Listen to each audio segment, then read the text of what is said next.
नमस्कार प्यारे विद्यार्थियों, श्री शक्ति क्लासेज में आज फिर से आपका स्वागत है। और आज हमारा टॉपिक है पाठ 21 मानव का अध्यावरणीय तंत्र। अध्यावरण यानी बाहर का आवरण। तो यदि हम अध्यावरण की बात करें, मानव का अध्यावरण, तो इसमें प्रमुख रूप से आता है आपकी त्वचा, है ना। त्वचा जो शरीर को बाहर से ऊपर से क्या करके रखती है, कवर करके रखती है ना। तो त्वचा हमारा अध्यावरणीय तंत्र बनाती है। अब यदि हम इसकी डिटेल से बात करें तो त्वचा की ओतिकी यानी यदि इसके भाग की बात करें त्वचा की, तो त्वचा के दो भाग होते हैं मुख्य रूप से। एक होता है आपका अधिचर्म और एक भाग होता है इसका चर्म, यानी एपिडर्मिस और डर्मिस, दो भाग। इन दोनों भागों से मिलकर क्या बनती है, हमारी त्वचा बनती है, त्वचा का निर्माण होता है। अब हम एक एक देखते हैं। सबसे पहले हम बात करेंगे अधिचर्म की, एपिडर्मिस की, ठीक है।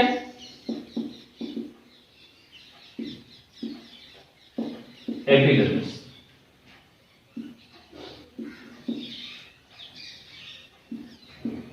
ये है त्वचा का, पहली बात तो ये बाहरी आवरण है,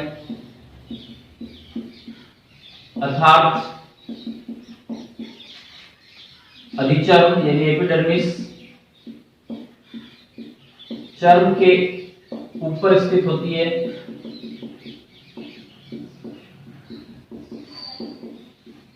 ना।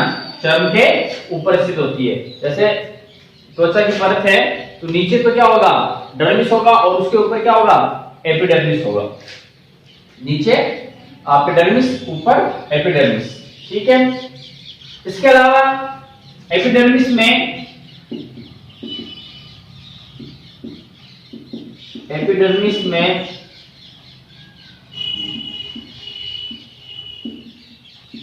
रुधिर वाहिनियां नहीं पाई जाती।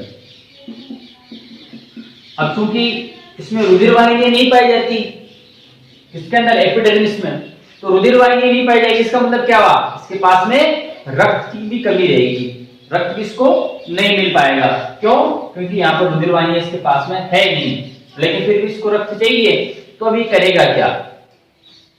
तो रुधिर वाहिनी नहीं होने के कारण इसके खुद का अपना इसका क्या नहीं होता, रक्त नहीं होता। अतः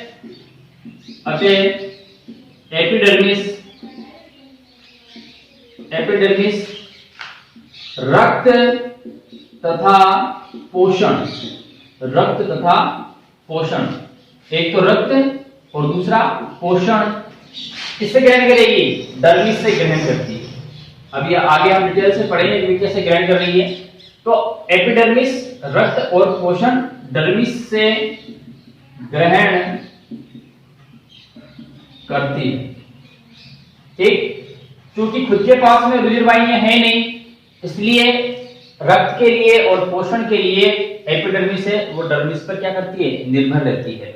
डर्मिस के अंदर जो रक्त आता है और जो पोषण डर्मिस का होता है उसी को वो ग्रहण करती है। इसके अलग अलग स्तर होते हैं, एपिडर्मिस के अलग अलग स्तर पाए जाते हैं, अभी हम पढ़ेंगे आगे।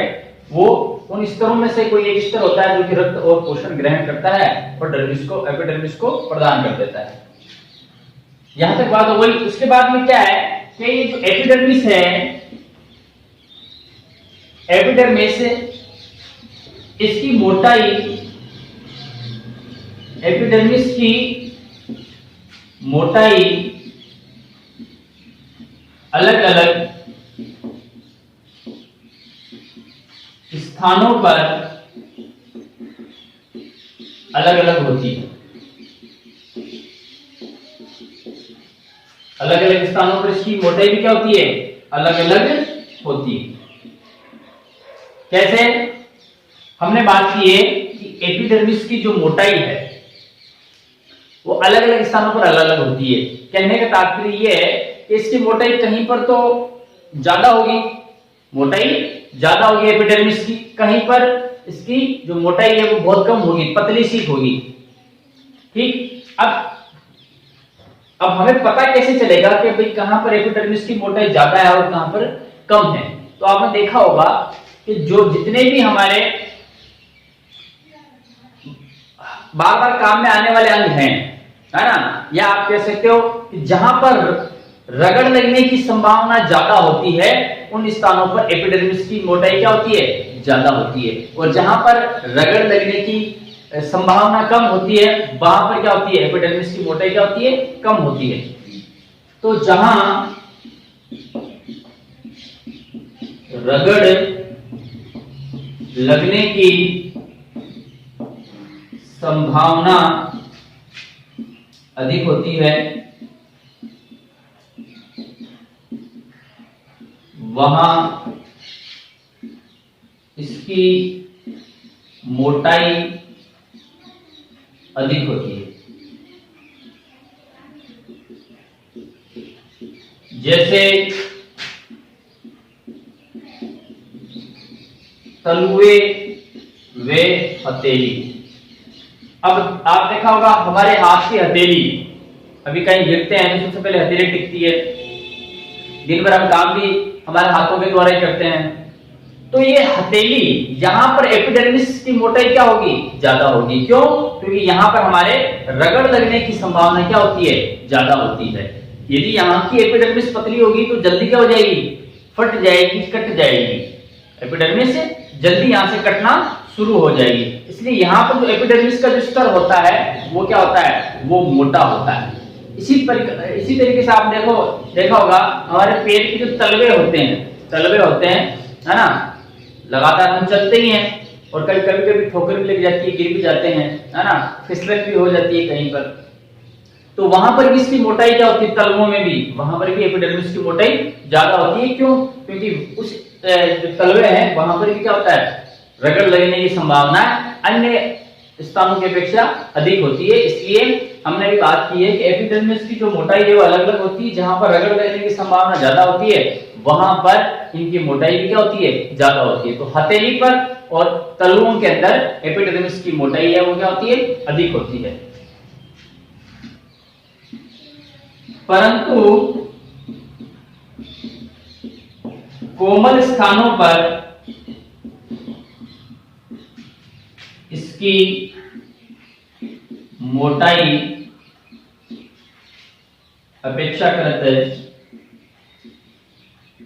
अपेक्षाकृत कम होती है। तो जहां पर रगड़ लगने की संभावना कम होती है वहां पर, या जो कोमल अंग होते हैं वहां पर एपिडर्मिस की मोटाई है वो कम होती है, ज्यादा मोटी एपिडर्मिस नहीं होती है। जैसे नेत्र में जो कॉर्निया है, कॉर्निया, वहां पर इसकी मोटाई क्या होती है, कम होती है हथेली और तलवों की अपेक्षा। कॉर्निया में जो एपिडर्मिस है इसकी मोटाई कम रहेगी। क्यों? क्योंकि ये कोमल अंग है, यहाँ पर ज्यादा रगड़ लगने की संभावनाएं होती नहीं है, इसलिए यहाँ पर इनकी मोटाई वो क्या रहेगी, कम रहेगी। एक चीज और कि जो अधिचर्म है, अधिचर्म में कई स्तर मिलकर इसका निर्माण करते हैं, अतः इसे स्तरित एपिथीलियम ऊतक भी कहते हैं। अभी हम स्तरों की बात करेंगे कि भाई जो अधिचर्म है उसमें कुछ स्तर होते हैं, कुछ परतें होती हैं, एक के ऊपर एक परतें होती हैं, और उन परतों को सम्मिलित रूप से ही क्या कहते हैं, हम अधिचर्म कहते हैं।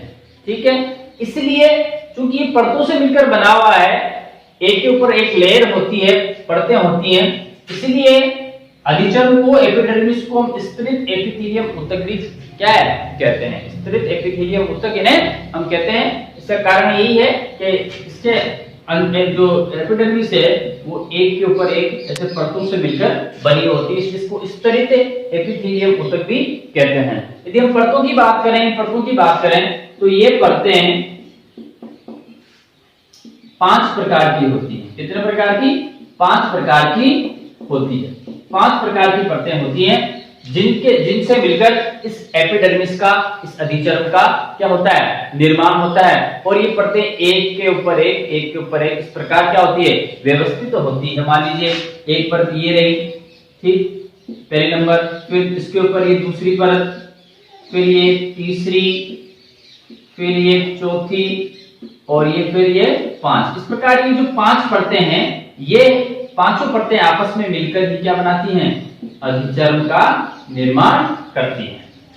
क्योंकि ये एक के ऊपर एक व्यवस्थित होती हैं, इसलिए अधिचर्म को हम स्तरित, है ना, स्तर में व्यवस्थित स्तरित एपिथेलियम ऊतक भी इसे हम कहते हैं। अब ये 5 स्तर क्या हैं, कौन से नंबर पर कौन सा स्तर व्यवस्थित है, क्या क्या उसके कार्य हैं, किस प्रकार उसकी व्यवस्था होती है, वो हम देखते हैं। तो हमने बात की है कि भाई अधिचर्म में 5 स्तर पाए जाते हैं। कितने? 5 स्तर पाए जाते हैं। इसीलिए इसका नाम क्या था, स्तरित एपिथेलियम ऊतक, क्योंकि ये स्तरों, अलग अलग स्तरों से मिलकर एपिडर्मिस का निर्माण होता है। जैसे ये देखिए आप, ये मान लीजिए एक स्तर ये हो गया, ये दूसरा स्तर, ये तीसरा, ये चौथा और ये 5वां स्तर, ठीक है। ये 5 स्तरों से मिलकर इस एपिडर्मिस का क्या होता है, निर्माण होता है। अब हम अलग अलग देखेंगे। पहले स्तर की हम बात करते हैं। तो पहला स्तर जो आता है सबसे नीचे की ओर, यदि हम नीचे अंदर से बाहर की ओर बात कर रहे हैं, है ना, नीचे से ऊपर की ओर चल रहे हैं हम, तो जो सबसे पहले अधिचर्म की सबसे जो निचली परत है उसकी हम बात करें, तो उसका नाम होता है अंकुरण या मेलपीढ़ी स्तर। अंकुरण या मेलपीढ़ी स्तर। अंकुरण या मेलपीढ़ी स्तर। देखो सबसे पहले यह है अधिचर्म का सबसे निचला स्तर है। कौन सा स्तर है? सबसे निचला स्तर है ये। इस जो अधिचर्म की जो 5 परतें हैं उसमें सबसे निचला स्तर कौन सा? अंकुरण या मेलपीढ़ी स्तर। तो इसके नीचे क्या होगा? जाहिर सी बात है, यहां से ये अधिचर्म खत्म हो गई तो यहां से क्या स्टार्ट हो जाएगा? चर्म स्टार्ट हो जाएगी, डर्मिस। डर्मिस आप कह सकते हो कि डर्मिस के ऊपर ये मेलपीढ़ी स्तर या अंकुरण स्तर किसके ऊपर स्थित है? डर्मिस के ऊपर। यह स्तर डर्मिस के ऊपर स्थित होता है। अब देखो, हमने अभी बात की थी जब हम अधिचर्म के बारे में पढ़ रहे थे कि भाई अधिचर्म में रुधिर वाहिनियां, खुद की रुधिर वाहिनियां होती नहीं है, इसलिए उसे एक तो रक्त की आवश्यकता होती है और साथ ही साथ किसकी आवश्यकता होती है? पोषण की आवश्यकता भी होती है। रक्त की आवश्यकता होती है और पोषण की आवश्यकता भी होती है। और हमने अभी बात की थी कि इन दोनों की पूर्ति हेतु, रक्त की और पोषण की पूर्ति के लिए अधिचर्म है वो किस पर डिपेंड करता है? चर्म के ऊपर डिपेंड करता है ना, डर्मिस के ऊपर डिपेंड करता है। क्योंकि इसके पास में रुधिर वाहिनियां हैं, इसलिए इसके पास रक्त भी है और पोषण भी है। ये हमने बात की थी कि भाई अधिचर्म है अपने रक्त के लिए, पोषण के लिए चर्म के ऊपर निर्भर करता है। अब यहां पर आप देख रहे हो कि 1 2 3 4 5 ये 5 स्तर हैं। तो चर्म के ऊपर जस्ट ऊपर जो स्तर है वो कौन सा है? अंकुरण या मेलपीक स्तर ही है ना? अंकुरण या मेलपीक स्तर है। हमने बात की थी कि चर्म है वो अधिचर्म है वो चर्म से डर्मिस से रक्त और पोषण ग्रहण करता है अपनी पूर्ति हेतु। तो चूंकि यहाँ पर ये वाला जो स्तर है ये तो सबसे दूर है और ये भी दूर है, तो सबसे पास वाला जो पहला वाला स्तर है अंकुरण या मेलपीक स्तर, ये क्या करेगा? इस डर्मिस से रक्त भी ग्रहण करेगा और पोषण भी ग्रहण करेगा। हमने बात की थी ना कि अधिचर्म है अपने पोषण और रक्त के लिए चर्म पर निर्भर करता है। अब हम यहाँ पर पढ़ रहे हैं कि अधिचर्म की जो अंकुरण या मेलपीक स्तर है उसके द्वारा इस चर्म से रक्त और पोषण क्या किया जाता है? ग्रहण किया जाता है। क्यों? क्योंकि ये जस्ट इसके क्या है? ऊपर स्थित है। यहाँ पर ये वाला स्तर थोड़े दूर है, ये भी दूर है, ये भी दूर है, ये भी दूर है, लेकिन ये जो पहला स्तर है अंकुरण या मेलपीक स्तर ये जस्ट इसके ऊपर ही स्थित है। इसलिए रक्त और पोषण को ग्रहण करने का काम कौन करेगा? ये अंकुरण या मेलपीक स्तर करता है। यह स्तर डर्मिस से रक्त व पोषण ग्रहण करता। ठीक बात हो गई कि ये रक्त डर्मिस से रक्त और पोषण ग्रहण करता है। क्यों? क्योंकि ये डर्मिस के जस्ट ऊपर स्थित है, सबसे डर्मिस के सबसे पास वाला स्तर है, इसलिए ये ग्रहण करता है। आगे और विशेषता क्या होती है कि अंकुरण या मेलपीघी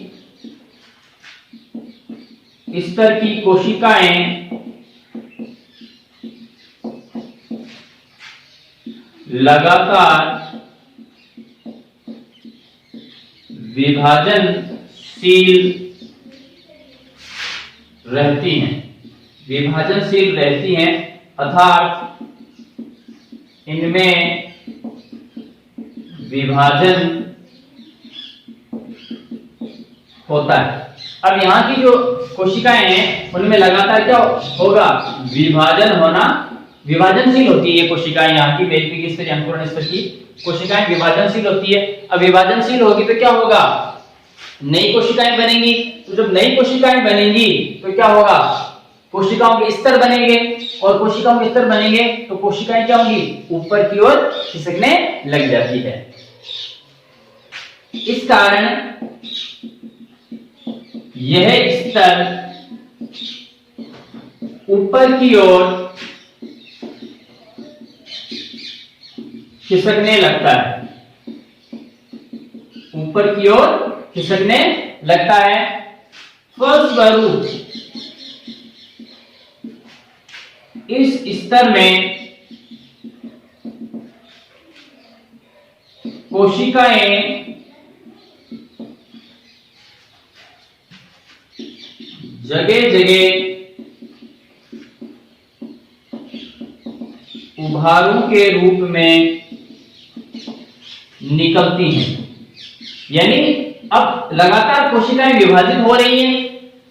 इस स्तर की मेलपीक स्तर की कोशिकाएं लगातार विभाजनशील है, विभाजित हो रही है, जिसके कारण कोशिका ये जो स्तर है वो ऊपर की ओर इस स्तर पर दबाव डालेगा। यहाँ पर लगातार कोशिकाएं बन रही है, नई कोशिकाएं बन रही है, तो ये स्तर क्या करेगा? यहाँ पर इस ये ऊपर वाला जो स्तर है ये स्थूल स्तर या स्पाइनोसम, स्पाइनोसम ये सेकंड वाला कौन सा स्तर है? स्थूल स्तर या स्पाइनोसम।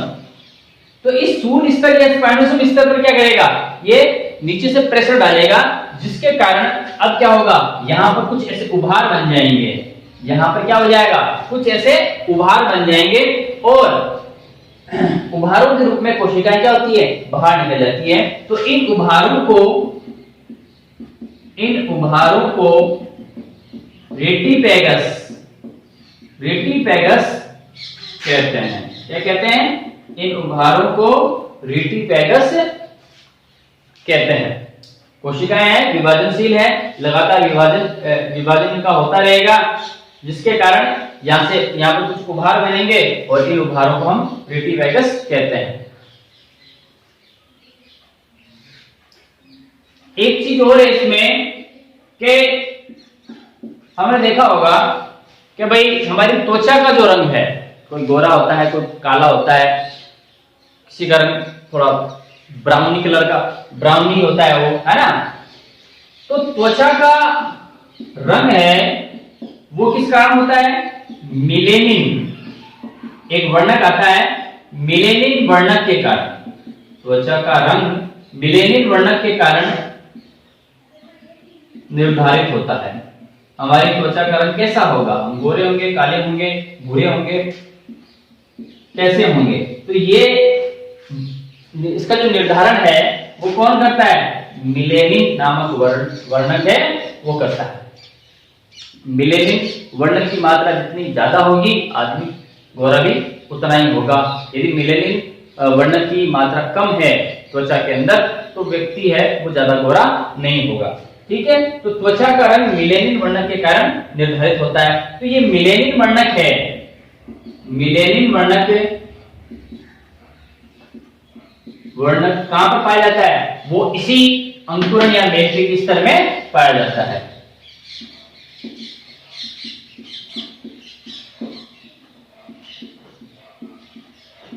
अंकुरण या मैट्रिक स्तर में पाया जाता है।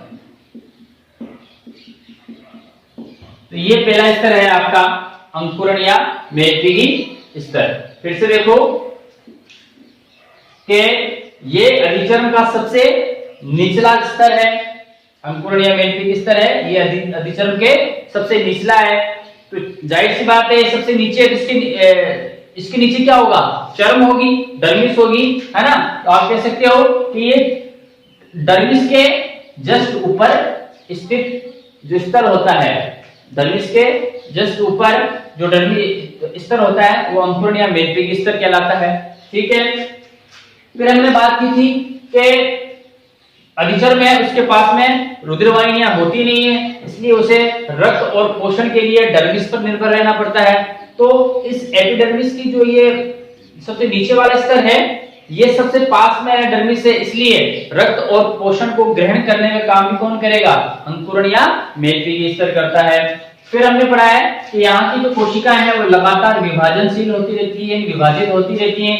विभाजन होने के कारण क्या होता है कि यहाँ पर ये ऊपर की ओर खिसकती हैं, ऊपर की ओर खिसकेंगी तो यहाँ पर कुछ उभार बन जाएंगे और इन उभारों को हम क्या कहते हैं? रेटिपैगस कहते हैं। ध्यान रखना, रेटिपैगस या रेटिपैगस किसको बोल सकते हो आप। ये बात हो गई। इसके बाद में क्या है कि हमारी त्वचा के रंग का जो निर्धारण है, हमारे त्वचा के रंग का जो निर्धारण है वो एक वर्णक है जिसका नाम है मिलेनिन। मिलेनिन नामक वर्णक के कारण हमारी त्वचा का रंग निर्धारित होता है। तो ये जो वर्णक है मिलेनिन वो भी कहां पर पाया जाता है? वो भी आपके अंकुरण स्तर या मैट्रिक स्तर में ही उपस्थित होता है। तो पहले इसकी बात कर ली हमने, पहले स्तर की बात कर ली, अंकुरण स्तर या मैट्रिक स्तर। दूसरा आता है आपके स्थूल स्तर या मैट्रिक स्तर। मैट्रिक स्थूल स्तर या स्पाइनोसम स्तर। अब देखो पहले पर मैट्रिक स्तर, सेकंड पर क्या आ रहा है? स्पाइनोसम स्तर। तो हम ये लिख सकते हैं कि यह स्तर अंकुरण या मैट्रिक स्तर के ठीक ऊपर स्थित होता है। पहली बात तो ये हो गई है ना कि भाई ये अंकुरण स्तर के ऊपर स्थित है। अब दूसरी बात क्या है? इस स्तर की कोशिकाएं कतारों के रूप में व्यवस्थित होती हैं। कतारों के रूप में व्यवस्थित होती है। कतारों के रूप में व्यवस्थित कैसी? कि मान लीजिए ये एक कोशिका, ये फिर दूसरी कोशिका ये वाली, फिर एक कोशिका ये हो गई, एक कोशिका ये है। इस प्रकार इस पूरे स्तर के अंदर जो कोशिकाएं हैं वो क्या होती है? कतारों के रूप में व्यवस्थित होती है, एक दूसरे से सट कर ये व्यवस्थित होती है कतार के रूप में। जैसे कतार में लाइन में खड़े होते हैं तो सभी एक लाइन में खड़े होते हैं, है ना, एक निश्चित गैप लेकर खड़े होते हैं, एक सीधी लाइन बन जाती है उसमें। तो यहाँ पर भी यही हो रहा है कि ये जो कोशिकाएं हैं, स्पाइनोसम स्तर की जो कोशिकाएं हैं, वो कतार के रूप में पास में सट कर क्या होती हैं, व्यवस्थित होती हैं। चूंकि ये कोशिकाएं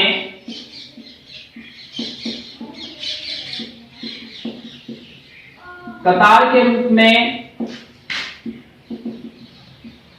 व्यवस्थित हैं, अतः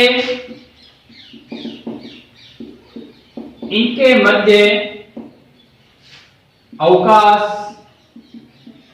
बहुत कम या नगण्य होता है। यानी या तो बहुत कम या बिल्कुल होता ही नहीं है, नगण्य होता है। यानी कि बीच में जो यहाँ पर देखो आप स्थान देख रहे हो, खाली स्थान, ये बहुत कम होता है, क्योंकि पास में सटकर ये कोशिकाएं क्या है, लगी हुई हैं। इसलिए दो कोशिकाओं, जैसे मान लीजिए एक कोशिका ये है, ये एक कोशिका है, और एक कोशिका ये दूसरी कोशिका ये है, फिर एक कोशिका ये है। इस प्रकार ये सटकर ये कोशिकाएं व्यवस्थित हैं। तो दो कोशिकाओं, एक कोशिका ये हो गई, एक कोशिका ये हो गई, तो दो कोशिकाओं के बीच में ये जो रिक्त स्थान है, खाली स्थान है, ये बहुत कम मात्रा में यहाँ पर उपस्थित होता है ना। इसी कारण यह स्तर एपिडर्मिस को यानी अधिचर्म को दृढ़ता प्रदान करता है। क्योंकि यहां पर जो कोशिकाएं हैं वो एक लाइन से लगी हुई है, कतार में लगी हुई है, और दो कोशिकाओं के बीच में जो खाली गैप है, रिक्त स्थान है, वो भी बहुत कम है ना। अब पास में है, इसलिए ये जो स्तर है, अब गैप नहीं होगा, इसका मतलब क्या होगा, ये एक दूसरे से सटकर लगी हुई है कोशिकाएं, और सटकर लगी हुई होने के कारण क्या है, ये इस जो आपके एपिडर्मिस है, उस एपिडर्मिस को ये मजबूती प्रदान कर रही है, ये स्तर ये दृढ़ता प्रदान करती है। ठीक है, तो ये दूसरा स्तर हो गया, सूल स्तर या स्पाइनोसम स्तर। तो भाई यहाँ पर है, ये मेलपीगी या विपूर्ण स्तर के जस्ट ऊपर स्थित होता है। यहाँ पर कोशिकाएं हैं वो बिल्कुल पास में सटकर क्या होती हैं, क्रम से लगी हुई होती हैं। दो कोशिकाओं के बीच में जो रिक्त स्थान है वो बहुत कम होता है, ये बिल्कुल होता ही नहीं है। इसलिए ये जो स्तर है वो इस पूरे अधिचर्म को दृढ़ता प्रदान करता है। तो दो स्तर हो गए, ठीक है, 5 में से 2 स्तर हो गए। तीसरे स्तर की बात करते हैं। तीसरा स्तर होता है ये थर्ड कणी स्तर या ग्रेन्युलोसम। कणी स्तर या ग्रेन्युलोसम स्तर, है ना। अंकुरण हो गया स्पाइनोसम, अब थर्ड है कणी स्तर या ग्रेन्युलोसम।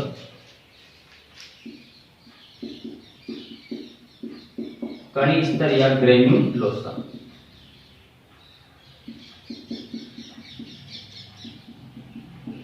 देखिए इसमें क्या है, फिर वही बात, मेलपीगी के ऊपर स्पाइनोसम, तो स्पाइनोसम के ऊपर कौन सा है, ग्रेन्युलोसम। ठीक, तो यह स्तर सूल या स्पाइनोसम स्तर के ऊपर स्थित होता है। ठीक,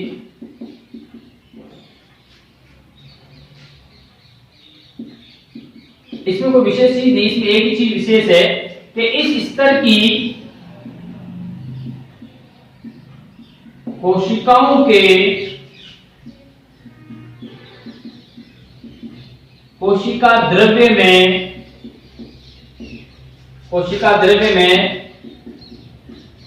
केरेटोहाइलिन